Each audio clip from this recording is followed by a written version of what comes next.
अब हम आ पहुँचे हैं शेख चिल्ली का मकबरा, जिसे हरियाणा का ताजमहल भी कहा जाता है। शेख चिल्ली का मकबरा हरियाणा की ऐतिहासिक जगह कुरुक्षेत्र से लगभग 6 किलोमीटर की दूरी पर स्थित है। यहाँ के टिकट घर में ऑफलाइन सुविधा उपलब्ध नहीं है, तो आप ऑनलाइन की व्यवस्था लेके आएँ। पेटीएम या फ़ोन पे कुछ भी चलेगा। यह मकबरा सम्राट शाहजहाँ के सबसे बड़े पुत्र राजकुमार दारा सिकोह के सूफी गुरु की याद में निर्मित करवाया गया था। शेख चिल्ली के मकबरे में आकर्षक सुंदर पुष्प डिजाइनों के साथ साथ फारसी वास्तुकला का मनमोहक चित्रण किया गया है। इस खूबसूरत परिसर में शेख चिल्ली की कब्र उनकी पत्नी के साथ बनी हुई है। शेख चिल्ली के मकबरे में लाल बलुआ पत्थर से निर्मित एक मस्जिद, मदरसा, लॉन और एक पुरातत्व संग्रहालय बना हुआ है। शेख चिल्ली के मकबरे का इतिहास जानने पर हम पाते हैं कि इसका निर्माण शासक शाहजहाँ के बड़े पुत्र ने अपने गुरु सूफी संत अब्दुल रहीम उर्फ अब्द उल रजक की याद में बनाया था। उत्खनन से 6 सांस्कृतिक अवधियों के बारे में पता चलता है, जो कि कुषाण काल पहली और तीसरी शताब्दी, गुप्त काल चौथी और छठी शताब्दी, इसके उपरांत गुप्त काल या वर्धना काल छठी और सातवीं शताब्दी, राजपूत 8वीं और 12वीं शताब्दी और अंत में मुगल काल 16वीं और 19वीं शताब्दी के अवशेष प्राप्त होते हैं। शेख चिल्ली का मकबरा शाहजहाँ के बड़े पुत्र राजकुमार दारा सिकोह ने करवाया था।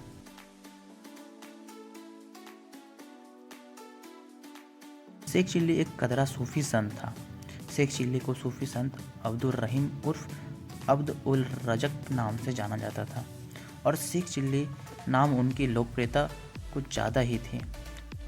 शेख चिल्ली को उनकी बुद्धिमानी और उदारता के लिए दुनिया जानती थी। 1650 ईस्वी के दौरान वह मुगल राजकुमार दारा सिकोह के गुरु थे। शेख चिल्ली का जन्म एक गांव में गरीब शेख परिवार में हुआ था। शेख चिल्ली की कम उम्र में ही उसके पिता का देहांत हो गया था और उसकी मां ने उसे पाल पोस कर बड़ा किया। क्या आपको पता है कि शेख चिल्ली का नाम शेख चिल्ली क्यों पड़ा? अरे मैं हूँ ना, बताता हूँ। जैसे जैसे शेख चिल्ली की उम्र बढ़ने लगी, वह पढ़ने के लिए जाने लगा और स्कूल में उसने पढ़ा कि लड़का खाता है और लड़की खाती है, जैसे कि सलमान जा रहा है और सुल्ताना जा रही है। एक दिन एक लड़की कुएं में गिर गई। उसे देखकर शेख चिल्ली दोस्तों के पास जाकर कहा, वह चिल्ली रही है, लेकिन कोई उसकी बात नहीं समझा। तो उसने सभी को कुएं के पास लाकर दिखाया कि वह चिल्ली रही है। उस लड़की को कुएं से बाहर निकालने के बाद वह उससे कहने लगा कि तुम चिल्ली क्यों रही थी। उसके मुंह से बार बार एक ही बात सुनकर लोगों ने उससे पूछा कि तुम चिल्ली चिल्ली क्यों बोल रहे हो। तो उसने बताया कि लड़की है तो चिल्ली रही है और लड़का है तो चिल्ला रहा है। यह सुनकर सभी उस पर हंसने लगे और उस दिन से शेख को शेख चिल्ली कहकर बुलाने लगे। शेख चिल्ली का असली नाम सूफी संत अब्दुल रहीम उर्फ अब्द उल रजक है।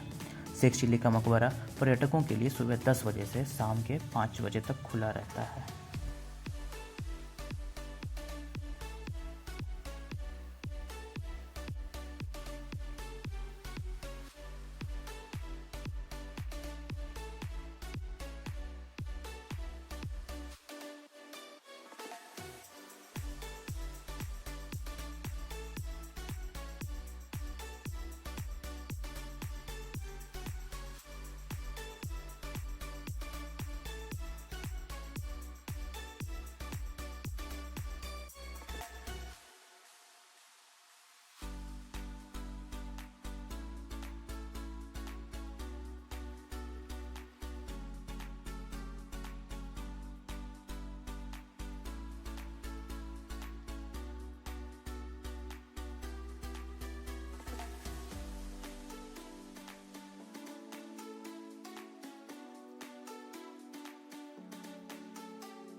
ये जो आपको दिख रहा है ये राजा हर्ष का टीला है। कुरुक्षेत्र में देखने वाली जगहों में राजा हर्ष का टीला लगभग 1 किलोमीटर लंबा है। टीले की खुदाई के दौरान राजा हर्षवर्धन के समय का पता चलता है, जिनका शासनकाल 7वीं शताब्दी के दौरान का है। राजा हर्ष का टीला पुरातात्विक महत्व का है और इससे प्राप्त होने वाली वस्तुएं कुषाण काल के प्रारंभ से मुगल काल तक की सभ्यताओं का एक विशिष्ट क्रम प्रदर्शित करती है। शेख चिल्ली का मकबरा घूमने के लिए सबसे अच्छा समय अक्टूबर से मार्च के बीच का माना जाता है, क्योंकि सर्दियों का मौसम में शेख चिल्ली मकबरे के आसपास कुरुक्षेत्र के दर्शनीय स्थानों की यात्रा पर भी आप जा सकते हैं।